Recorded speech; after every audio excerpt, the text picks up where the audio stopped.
Alors, dans cet exercice, on nous demande de montrer l'égalité suivante. 1 plus 2 plus jusqu'à n est égal à n facteur de n plus 1 sur 2, pour tout n appartenant aux entiers naturels. Alors, démonstration par récurrence, donc on commence déjà par l'initialisation. Alors, on va calculer pour n égale 1. Donc, si je prends n égale 1, ça veut dire que je vais faire 1 ici, qui va être égal normalement, alors 1 facteur de 1 plus 1, ça me fait 2, que divise 2. Donc j'ai bien 2 qui est égal à 2, donc ce qui est vrai. Donc l'égalité, alors je pourrais l'appeler la propriété Pn, c'est ce que je vais faire, je vais appeler Pn, vrai pour n égale 1. Alors ensuite, deuxième partie, nous allons faire ce qu'on appelle l'hérédité. Hérédité. Alors, on suppose P de n, c'est-à-dire cette propriété-là, vraie. On suppose P de n vrai, c'est-à-dire que 1 plus 2 jusqu'à plus n est égal à n facteur de n plus 1 sur 2. Et on va démontrer, on va le mettre en rouge, démontrons que P de n plus 1, c'est-à-dire la même propriété mais au rang n plus 1, est vrai.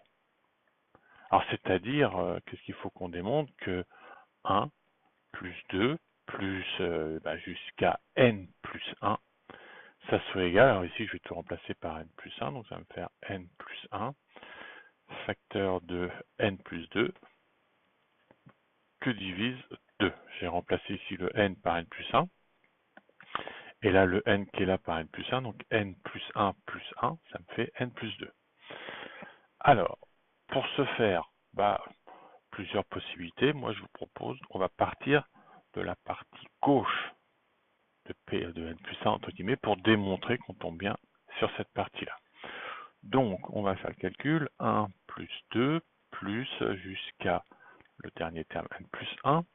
Alors quoi c'est égal? Ça je pourrais dire c'est égal à 1 plus 2 plus, alors le terme avant celui-là ça sera n, puisque ça c'est le n plus 1 terme en fait, et juste avant ça sera le nème terme, donc n plus le dernier terme n plus 1. Donc je répète bien, ça c'est le dernier terme, le n plus 1, et le terme qu'avant c'est n. Si j'avais dû mettre celui qui était encore avant, ici par exemple j'aurais mis n moins 1. Alors ça, qu'est-ce que je sais? D'après mon P de n, je sais que cette partie-là, ici jusqu'à n, c'est-à-dire c'est ce que j'ai ici, je sais que c'est égal à ça. Donc je vais pouvoir le remplacer. Ça va me donner n, facteur de n plus 1 sur 2, vous voyez, c'est toute cette partie-là, plus n plus 1. Voilà.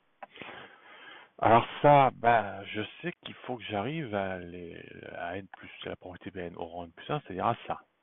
Je suis déjà une partie sur 2, donc je vais tout mettre au même dénominateur.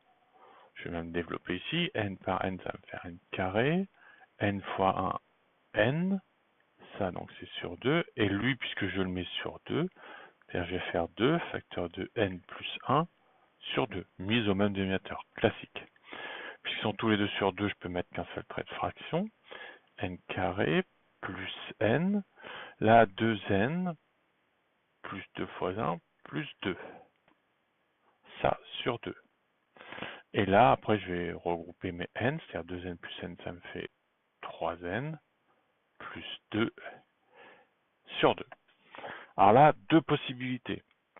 L'objectif, moi je suis parti, je répète, de là, donc je suis là, j'en suis arrivé ici, et il faut que j'arrive à cette expression-là. Alors je pourrais développer ici, donc n fois n carré, n fois 2, 2n, n fois 1, n, 2 fois 1, 2, et je retombe bien sur n carré plus 3n plus 2. Mais il serait plus joli de partir d'ici pour arriver à là. Comment on va faire? On va considérer ça comme un polynôme du second degré. Donc on va calculer le delta. Donc b carré moins 4ac, bon, je rappelle les formules, b carré moins 4ac, à vous de refaire avec l'application. Donc le B c'est le 3, le A c'est 1 et le C c'est 2. Donc si je fais le calcul, ça va me donner 1.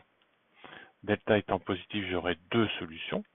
Alors les solutions, je rappelle, c'est moins B plus ou moins racine de delta sur 2A. Pareil, n'hésitez pas à faire le calcul de votre côté, mais vous trouverez une solution qui sera égale à moins 1 et une deuxième solution qui sera égale à moins 2. Or, je sais qu'un polynôme du second degré, quand je connais ses racines, ça s'écrit toujours sur la forme. Alors dans le cours, c'est plutôt en x. Là, je vais le mettre avec une variable n, donc ce sera n moins 1, facteur de n, moins n moins 2. En cas de doute, surtout n'hésitez pas à m'envoyer un petit mail pour que je vous réexplique un peu ce principe-là, mais là, c'est pas tout à fait le but de l'exercice. Et donc, ce que ça va se passer, c'est que cette expression-là, donc n carré plus 3n plus 2 sur 2, en utilisant la factorisation par les racines de ce polynôme, je vais arriver donc à moins 1, puisque c'est moins n1, donc moins 1, ça va me faire n plus 1, facteur de moins n2, donc moins et moins, ça va me faire un plus 2, que divise 2. Et là, j'arrive bien ici à ce que je voulais obtenir ici. Donc si je résume, je suis parti de la partie gauche de mon égalité et en faisant tous mes calculs, j'arrive bien à la partie droite de la propriété n plus 1. Donc P de n plus 1, vrai. Après, il ne reste plus qu'à conclure en disant que P de n, la propriété P de n, donc P de n c'est l'ensemble, c'est-à-dire A plus. On a montré qu'elle était vraie au rang n égale 1 et qu'elle était héréditaire et héréditaire. Donc, et là on écrit 1 plus 2 plus n est bien égal à n facteur de n plus 1 que divise 2. Et voilà.